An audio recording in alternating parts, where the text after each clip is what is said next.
Previously on the One-Eyed Film Podcast. People consistently are saying, this is a great setup for season 2. I'm like, I don't care. I want season 1 to be good. And it was almost good. I am going to argue throughout this whole episode that you shouldn't be waiting for season 2. I believe seasons should stand on their own. Otherwise, don't release them. I understand what they were going for in that episode, but at the same time, I couldn't feel sympathy for the guy who would not learn from his mistakes. That was what I was like, you're really trying to get me to care for the guy who will not grow up and will not be an upstanding human being. You gotta admit, they didn't actually have any major crossovers, which helps and hurts. It hurts because it's not tying in. It helps because it's not tying in. Because I sent you the video of like, this is the same universe, by the way, and I think it showed Thor Love and Thunder and Thor Love and Thunder versus the episode 9 apartment fight. They're just very different tones, and I mean that's part of the joy of such a diverse universe, is that there's things that you can have comedy movies, you can have dark and gritty movies, you can have okay flops and hits and masterpieces and whatever. There's a bunch in between. Are you watching closely?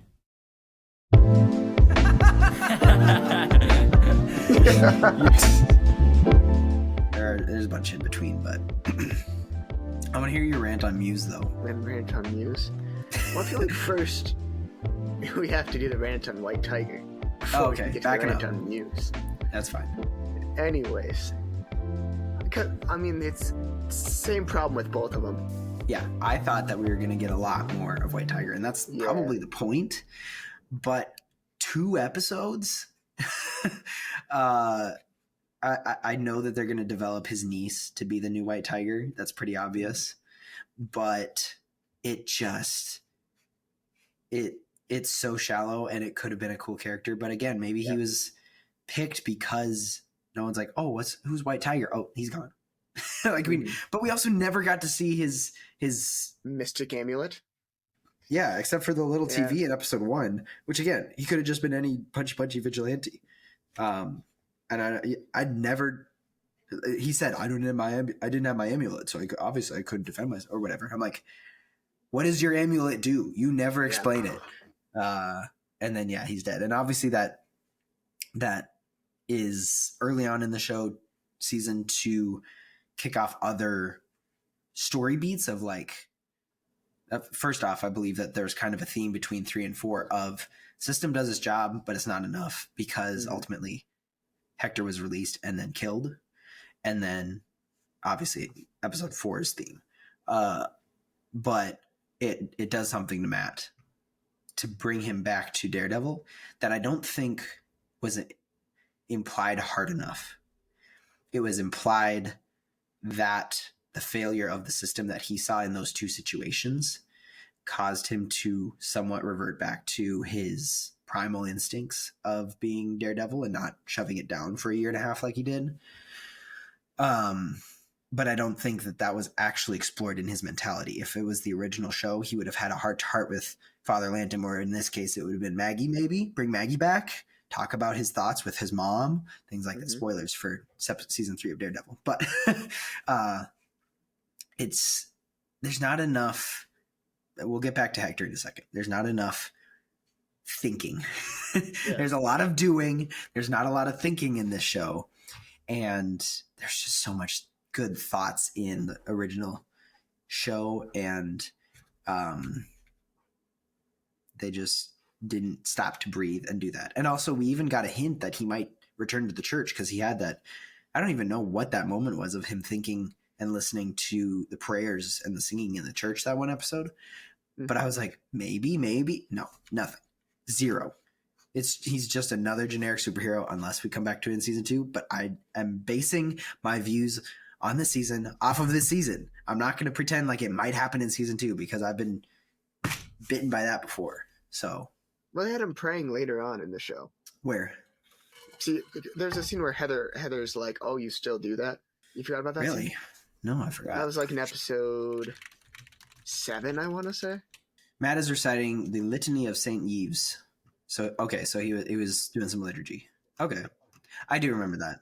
And he had the But, dialogue with Karen later about... thinking that this is like God's purpose for his life and everything. Matt Murdock recites the litany. Again, I'm butchering these titles. Litany of St. Yves in episode 6, a prayer to the patron saints of lawyers and the poor. I still think that was a light version of what we got compared to season 3, where he's just dealing with his identity. Yeah, it was very much... I'm just thinking about down. the quote from the season finale of season finale of season 3, with Tapestry quote, which is spot on and just so good. But there's nothing that's going to come close to that. He's basically a good Catholic Christian boy in that scene with Maggie. And unless they're going to do a massive arc where he's Daredevil just to get Daredevil content into some redemption at the end, I don't know. I'm not going to pretend like that's going to exist. I just know that it's not in season 1. Back to White Tiger. It's the same problem I feel like it was with Muse and a few other things. It feels like the show was just kind of like a sample platter of a lot of different thoughts and ideas instead of like fully committing to anything. Yeah. And I feel like that's really been the problem with a lot of MCU shows, that they don't really like commit to what they're doing. Yeah.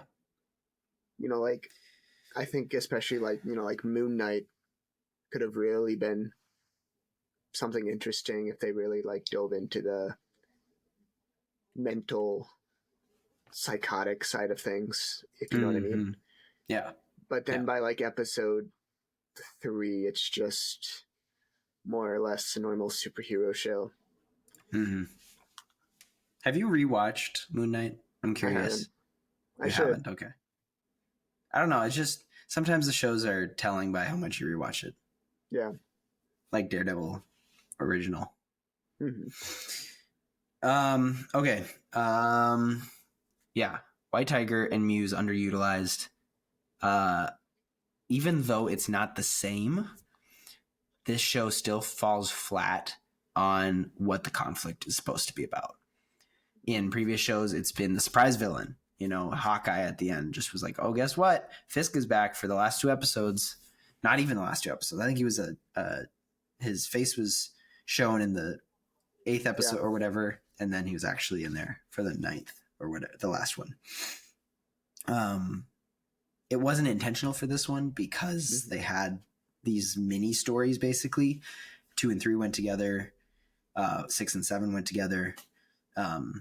And so, yeah, the story didn't kick into gear until the end. And I think Mr. Patterson, I forget his name, who cut Ahsoka and Kenobi and Boba Fett into shorter movies instead of a show, could do that with Born Again, because it just seems like they got distracted. And I know that they didn't, because they had a different idea for what the show would look like. And this overhaul just wasn't it. Would you say that the overhaul was good enough?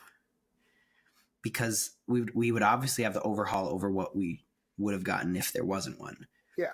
But was there enough overhaul that it's good enough? Like our episode title, Almost So Good. That's a good question. Again, I feel like, you know, there's a whole rule, kind of going back for a little bit, of show and don't tell.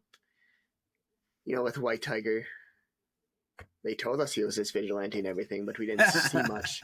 I feel like for both him and Muse, we needed like 2 more episodes for each of them before episode 3 for White Tiger and episode 7 for Muse. You know, like seeing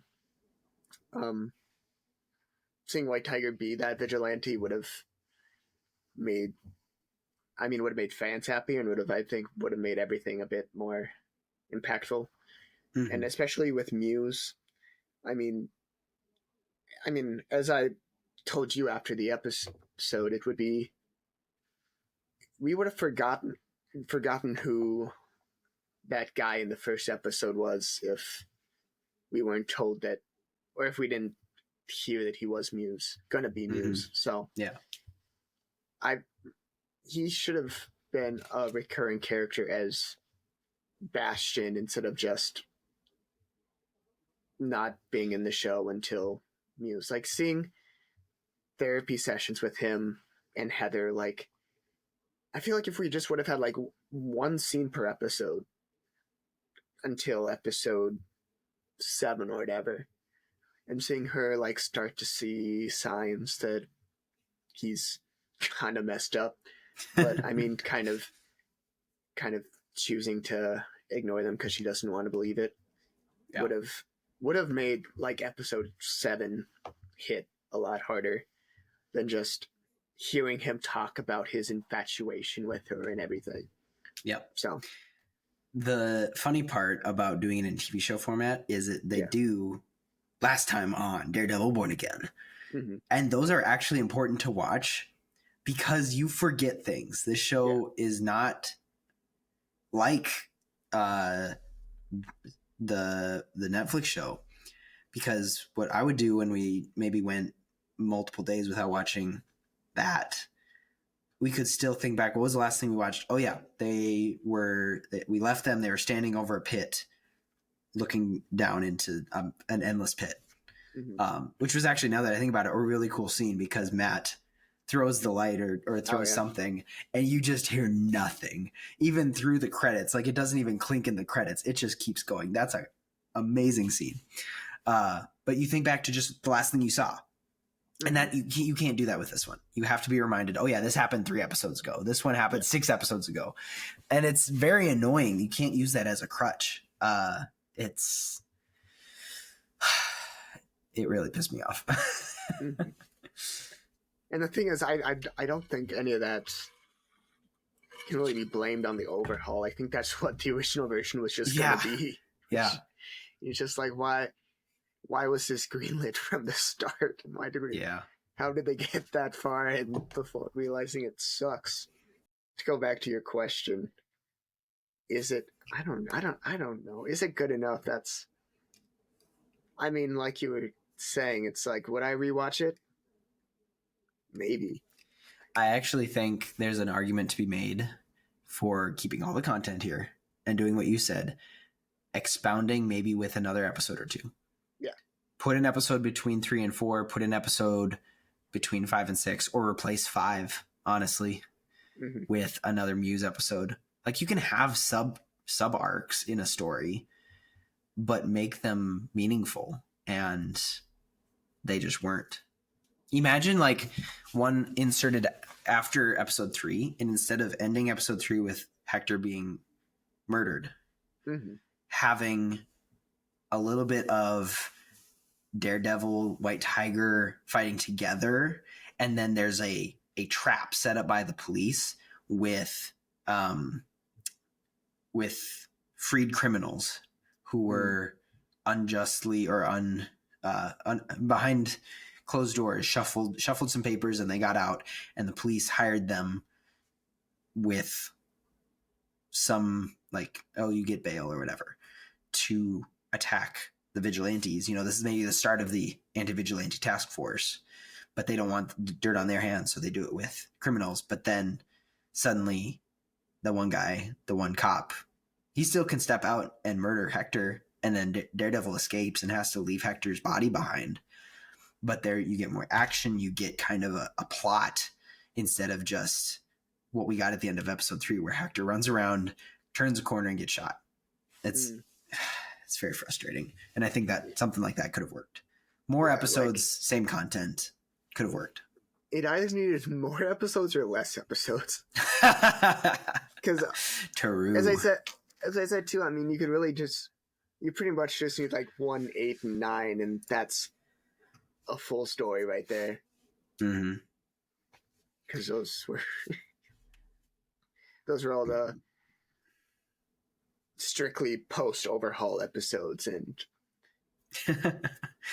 Let's talk about the real story plus the integration with how this is technically now officially season 4 of Daredevil. Mm-hmm. Though I'm going to keep calling it Born Again season 1 for clarity. It was originally not going to be. Again, I'd be so annoyed if we got the original version because there's similar actors. I wouldn't have minded. English is weird. If Karen and Foggy were omitted, but the fact that they would have recast Vanessa is worse. And just the idea of keeping Vincent D'Onofrio and Matt Murdock. Again, I've argued this before. This is where our conflict for nostalgia came in. If they're going to half reboot it, don't. That's worse. And pick somebody new. Go with your bad story idea for Daredevil, but don't bring Charlie Cox and Vincent D'Onofrio in. So, yes, I'm glad that they brought Karen and Foggy back. But again, only for a short amount of time. Obviously Foggy died. We can do our faces like, oh my gosh, he might come back because of that one comic run. I do think that Ellie denies it, but I don't want it to be true. I don't want it to be true. I also feel her sentiment. Really, you'd rather he would stay dead? I don't want him to come back. I want him to be that ploy of mourning for Matt and kind of that feeling that we got a glimpse of in episode 4 with Frank. But they're going to bring him back because of that one comic run and because he's such a beloved character. And somehow, some way, that scene is going to be okay. I ranted about it in our sub episodes when we talked about our reviews for 1 through 3, blah, blah, blah. The meaning behind it that we discovered in 8 and 9 makes a little more sense to why Dex is out and why he shot up that bar. But also doesn't. Because he could have just taken out Foggy, taken out his client, because that was the thing that was in Vanessa's way. But then he gets down off of his sniper position, walks into the bar and starts shooting them up. And maybe that was his craziness. You know, he's not really a sane person, but he's also not stupid. And then that doesn't justify the opening scene of the show, which again was definitely thrown together because we needed a oneer. We needed a fight scene before Daredevil doesn't put on the costume until episode 5 or 6, technically 6. So it just felt like key jingling all over again. And a very shoehorned way to be like, yeah, Dex is back. And yeah, we explained it, but it wasn't that great of an explanation. Vanessa's intentions were good and made sense. Like, she didn't want her illegal trade through the Freeport to be found out. And Foggy was onto her in an unknown way. I get that. But it just seemed like they needed shock value for the first episode. Mm-hmm. And also, why did Karen have to be in San Diego or wherever she was, San Francisco? They really sidelined her. And the only part she played in episode 9 was calling Frank to say, Matt needs you, which that worked, but then she's gone. And we could have had that interaction the whole season. He could have still been pushing her away, but she could have had her own storyline. Give us another Karen episode where she has kind of her you get her perspective of this whole situation, and she's ranting to her girlfriends that she's made. You know, she's trying to build community because of her trauma that she's experienced with losing Foggy and all of this stuff that we saw in the original show.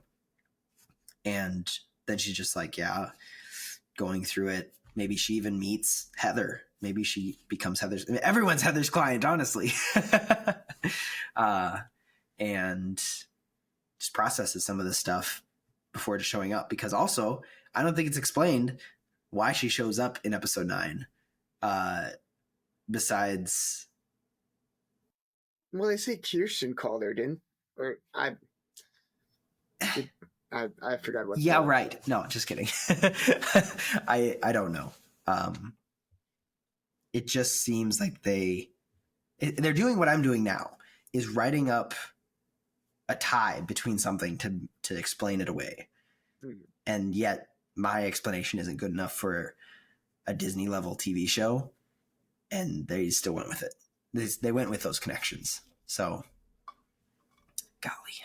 Again, most of that's because of the whole pre-post overhaul mumbo jumbo, Yeah. and really the purpose of the first episode was to explain why Foggy and Karen weren't in the rest of Exactly. it. So I think I said that to you when it first released, mhm. and I was like, this can't be it. This can't be why they didn't kill Foggy and have Karen move out of state, across country, honestly, just to have them out of the way. And they did. They did do that. And it makes me so mad because I understand delays are going to happen, but I think they should be more accepted. I understand that studios need to make money. Mhm. But if they had scrapped 2 through 7 of the original plot and story and started fresh, even keeping 1 through 8, but building different storylines, it would have been great. But they had to get something out soon. Yeah. They had to get it out fast. And we weren't going to wait another 2 years. We could have. Like, I forget about the things that I'm waiting on to come out, like, right now.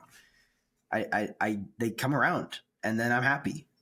I'm not actually waiting for Dune Messiah because I forget that Dune, like, I don't have a date in mind. Like, maybe I'm a little frustrated at things like Beyond the Spider-Verse. What? And the Batman. Oh, Batman Part 2. But I'm not thinking about that on a daily basis. Some people are, maybe. But annoys me quite a bit. I'd rather have quality over speed. I don't want it now. I want it good. How's that for a shirt? I don't want it now. I want it good. You should tell Disney that. What do you think about Matt's Army?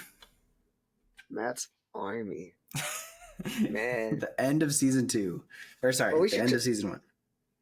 We should talk more about those last 2 episodes. Okay. Because they were actually more or less good. I still have my problems with them. We watched the finale together. Yeah. And it finished and we were like, that's it? That's how they're ending it? There was that part of it. You said it. It was still a good episode. If there was more to this season, that would have been a better episode. But as a finale, wasn't a big fan. True. It does not feel like a finale. Mm-hmm. It feels like it's setting up season 2, which is a problem. Can't do that. The last 2 felt most like the original show. True. But I'm going to bring up a point that you told me last week when it aired. I was going to bring... Violence and swearing are cranked to an 11. And that is not just... That's not a cheat code to get a good episode or a good Daredevil episode or whatever. I think the fighting was gratuitous. The swearing was gratuitous. And it ultimately felt like tokenism. Hey, look, here's this thing you like. And even the part where Matt's yelling at Frank to not do it. Yes, that's in character, but it's still being shown for the sake of the audience, the gore lovers. It made me very uncomfortable, but I feel like that's still kind of just their relationship. It's still Frank's type of fight, but it's also just everywhere. It's like Disney is like, oh, we're supposed to be dark and gritty now. Insert blood splatter every other frame. That's not how it works. So that was the only. Okay, there was more fighting than that.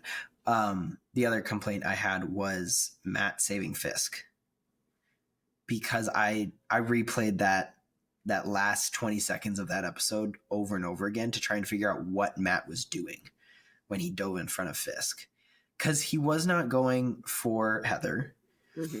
His movement was truly to take a bullet for Fisk. And he had just been seething through his teeth to Heather about how Fisk cannot be trusted. And he was threatening Vanessa because he figured everything out.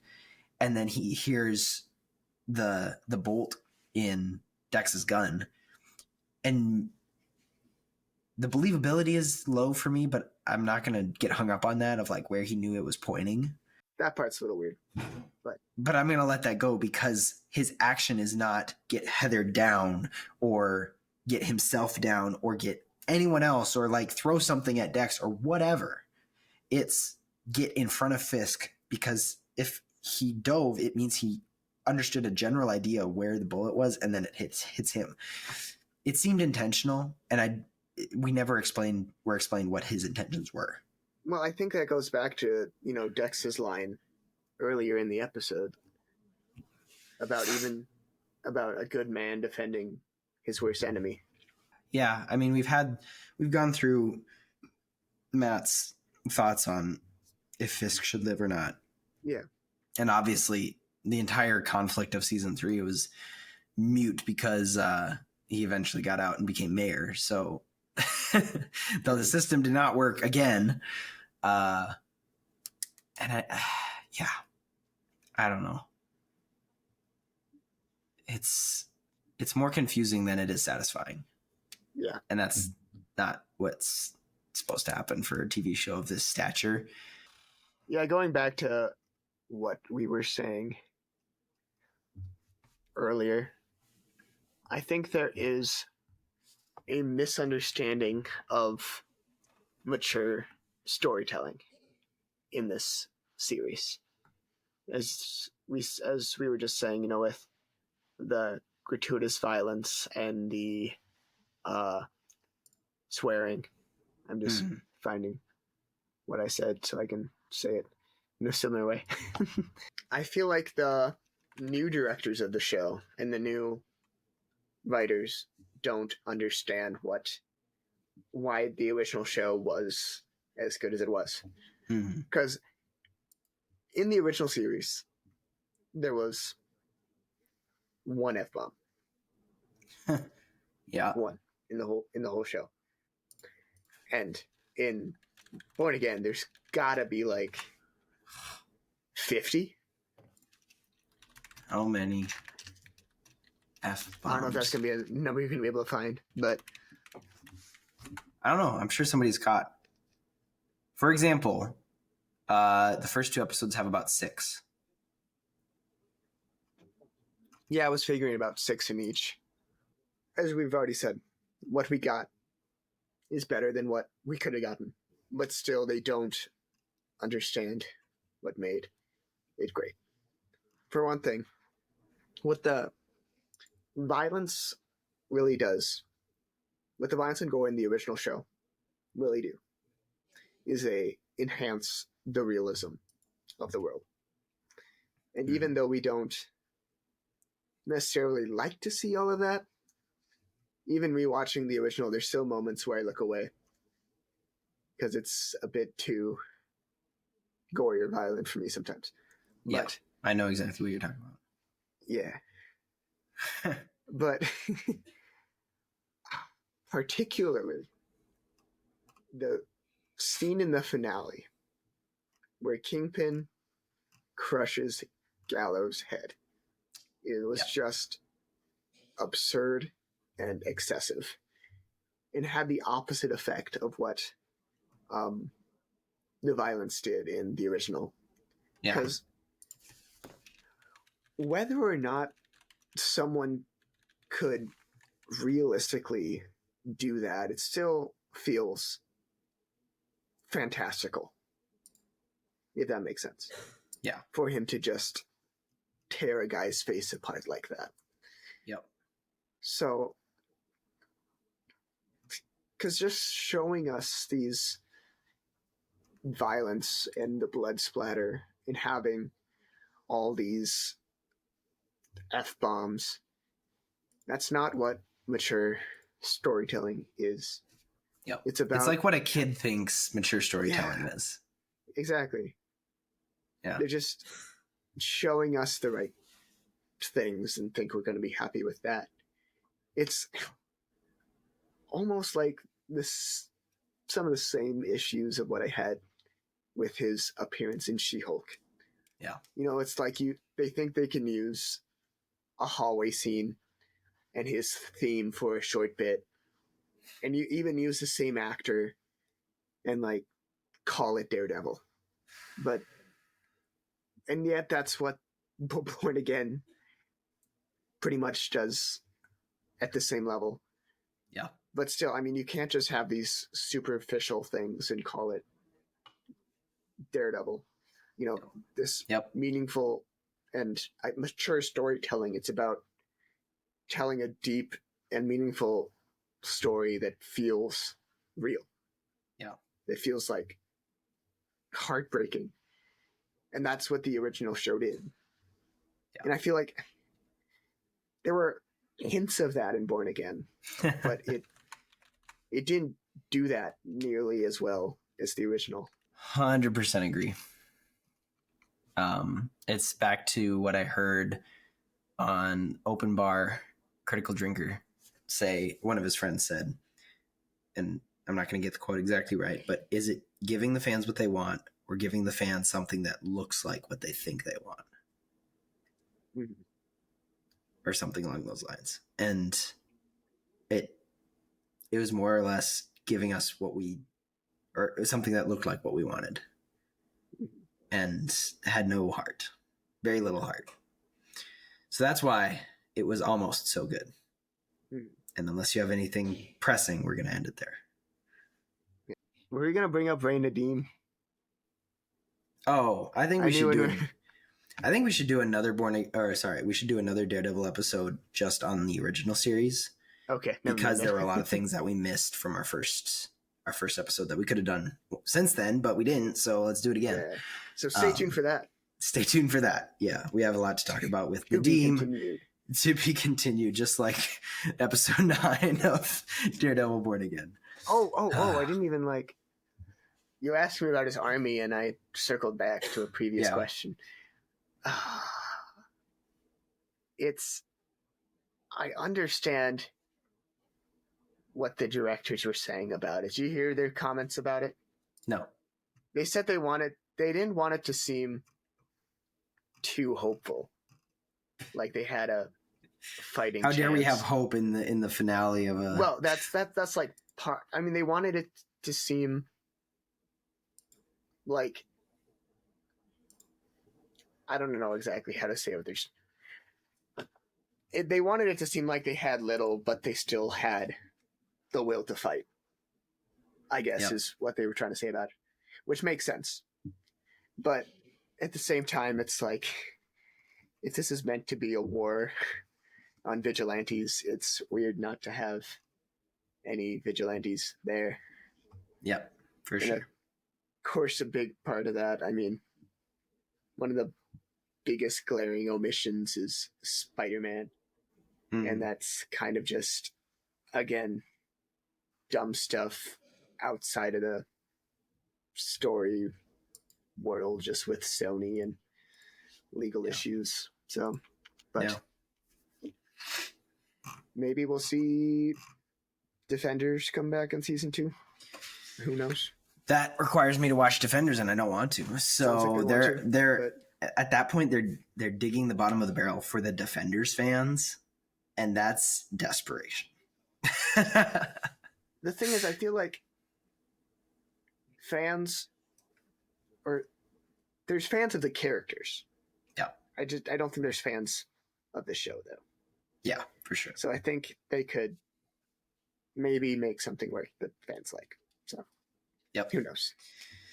All right. Well, we'll have rants here and there moving forward, and we can talk about it in the Discord because we're very active on there. I've been proud of our community there, chatting up a storm, sharing things that we find.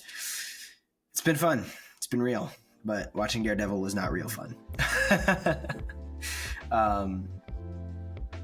We're gonna see how this double feature, still back to weekly episode, works. Let us know in the Discord or the comments of this episode if you like it. We have merch still. I want to order new stuff, because I only have a few things. Also order on Ninjas podcast. merch because I've been having fun listening to Ninjas. And listen to our Ninjas episode because they were a lot of fun to have on. We have a fun episode next week, or, what will be next week. Oh, wait, what you're saying now is going to be at the end of Part 2. the second part. Oh, Yes. okay. Yes. So next week's episode will be that. I was confused. Share this with a friend, rate it 5 stars. Do that. And also, stickers are still available. I'm going to be honest, nobody bought stickers. So there's $2 stickers. I might even drop the price just because it's not actually a loss for me right now. Get your OAFP sticker at the link in the description. Until next week, know that you're loved. God bless. Thanks for watching, Mom.